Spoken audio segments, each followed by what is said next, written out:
प्रप्रथमतः आपणा सर्वांचा आराध्य ग्रामदैवत सद्गुरू नागनाथ महाराज यांना अनंत अनंत वंदन करून आत्ताच दादांनी ज्यांचा उल्लेख केला असे लिंगैक्य गुरुरूपाक्ष शिवाचार्य महाराज, लिंगैक्य गुरुगिरी शिवाचार्य महाराज यांच्या चरणी अनंत वंदन करून प्राप्त प्रसंगी भव्य नागरी सत्कार या कार्यक्रमाचं केंद्रबिंदू साहिल सय्यद यांच्या महाराष्ट्र लोकसेवा आयोग यांच्या मार्फत घेण्यात आलेल्या परीक्षेमध्ये 21वी रँक मिळवून ते आज उपसंचालक उपविभागीय कृषी अधिकारी म्हणून त्यांची निवड झाली। प्रथमतः आपणा सर्वांच्या वतीनं त्यांना ही निवड झाली त्याबद्दल खूप खूप अभिनंदन। आज आपण त्यांच्या सत्काराच्या निमित्ताने या ठिकाणी एकत्र आलो। अनेक मान्यवरांचं मनोगत ऐकलं। अनेक मान्यवर उपस्थित व्यासपीठावर आहेत। कोण क्लास 2 अधिकारी असतील, PSI असतील आणि खाली बसलेले सर्व शिक्षक, ग्रामस्थ।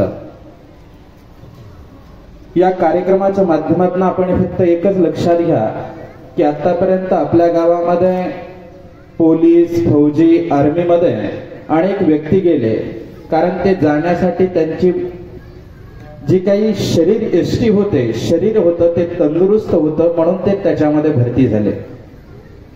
आणि हा जो भरती झाला त्याचं मूळ कारण होतं त्याचं माइंडसेट त्या पद्धतीने तंदुरुस्त होतं। आताच बडे साहेबांनी सांगितलं की क्षुल्लक गोष्टीचं नैराश्य पत्करून अनेक व्यक्ती, अनेक मुलं आत्महत्या करतात।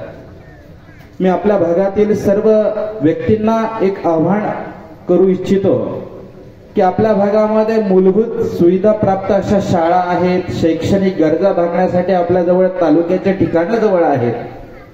आपल्या भागामध्ये ऊसतोड कामगारांची संख्या जास्त आहे, परंतु ज्या पद्धतीने तुम्ही कष्ट केलेत त्या पद्धतीने येणाऱ्या पुढच्या पिढीला कष्ट करायला लावू नका।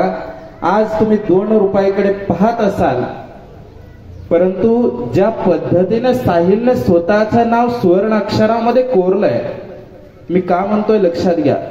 महाराष्ट्रामध्ये जी काही लोकसेवा आयोगाची परीक्षा झाली आणि त्या परीक्षेमध्ये 21वी रँक मिळाली आणि त्यातून मानूर गावचं नाव रोशन झालं, कारण हे सुवर्ण अक्षरामध्ये लिहिलेला क्षण आहे। त्याच पद्धतीने आपल्या येणाऱ्या पिढीला सुद्धा तसं ज्ञान द्या, ज्ञान घेण्यासाठी प्रवृत्त करा आणि आपल्या भागामध्ये तसं वातावरण आणखी खूप चांगलं होत चाललंय। या कार्यक्रमाच्या निमित्तानं फक्त एकच सांगेल, आता सरांनी सांगितलं की साहिल वर्गामध्ये शांत आणि संयमी होता। आम्हाला तो ज्युनियर होता, शाळेमध्ये असताना आम्हाला तो ज्युनियर होता, खालच्या वर्गामध्ये होता, परंतु त्याची मैत्री कोणासोबत असायची? जो अभ्यासामध्ये आहे त्याच्यासोबत मैत्री असायची। कारण संगत कशी असावी त्या संगतीवर आपलं पुढचं भवितव्य असतं। एक तुम्हाला उदाहरण सांगतो, आपणा सर्वांना भुंगा माहिती आहे। भुंगा घरामध्ये असतो, शेतामध्ये असतो, कुठेही असतो। तो भुंगा काय करतो? एक मातीचं घर करतो, त्या घरामध्ये आळ्या आणतो, त्या आळ्या ठेवतो आणि त्या घराच्या बाजूला भुंगा त्याचं भुणभुण केल्यासारखं करतो। लक्षात घ्या। आणि ते केल्यानंतर काही काळाने ते घर फुटलं जातं, त्यावेळी त्या आळ्याचं रूपांतर भुंग्यामध्ये झालेलं असतं, कारण संगत त्या भुंग्याची लागलेली असते। आणि तोच भुंगा त्याला आवडतीचं पाकळी असते कमळाची। त्या कमळाची पाकळी म्हणजे त्याच्यासाठी मोह माया असते। त्या कमळाच्या पाकळीमध्ये जाऊन जर तो सुगंध घेत बसला आणि दिवसाचा रात्र होण्याच्या वेळी ती कमळाची पाकळी जर मिटली, त्या कमळाच्या पाकळीला छेदायची ताकद त्या भुंग्यामध्ये नसते, कारण त्याच्यामध्ये मोह आणि माया निर्माण झालेली असते। तसं मी प्रत्येकाला सांगेन, आपल्याला जर संगत घ्यायची असेल तर चांगल्याची घ्या, दुर्जनांची घेऊ नका। आपल्याला जो साथ देतो, आधार देतो, मार्गदर्शन करतो त्या व्यक्तीला योग्य पद्धतीने निवडा। तेच काम साहिलने केलं। लहानपणापासून अनेक जणांचं मार्गदर्शन, अनेक जणांची साथ मिळाली, घरच्यांचा आधार मिळाला, आणि नंतर त्यांनी स्वतःच्या जिद्दीवर ही परीक्षा पास झाला. खरंच आपण त्या मुलाने सांगितलं की साहिल भैया हा माझा आयडियल आहे. त्या पद्धतीने आपण प्रत्येक व्यक्तीनं आपल्या प्रत्येक मुलाला अशा पद्धतीने बनवण्यासाठी त्याचा आयडल याच्यासारखा बनवा. नाहीतर आपण जे पाहतो मोबाईल मध्ये नवीन नवीन प्रकारचे आयडियल निर्माण होतात, तसे बनवू नका. आणि येणाऱ्या पिढीला सुसंस्कृत घडवा, तरच आपल्या मानूर गावचं आणि आपल्या घराण्याचं नाव रोशन होणार आहे.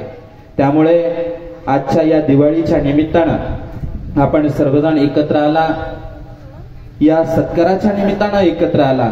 या सत्काराच्या निमित्तानं आपण सर्वांच्या वतीनं, कारण शुभेच्छा देणारे भरपूर आहेत, जे फक्त बोलले त्यांनी शुभेच्छा दिल्यात असं नाही, तर या कार्यक्रमाला या ठिकाणी बसलेले, बाजूला बसलेले, उभा राहिलेले या सर्वांच्या वतीने साहिल तुला खूप खूप शुभेच्छा आहेत.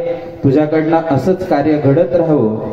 तुझ्या या जीवनामध्ये तुला उदंड आयुष्य आरोग्य मिळो. तुझ्याकडनं तुझ्या संगतीमध्ये येणाऱ्या प्रत्येक व्यक्ती त्यांना मार्गदर्शन मिळो असं अभिष्टचिंतन करतो आणि पुढील कार्यासाठी तुला खूप खूप शुभेच्छा.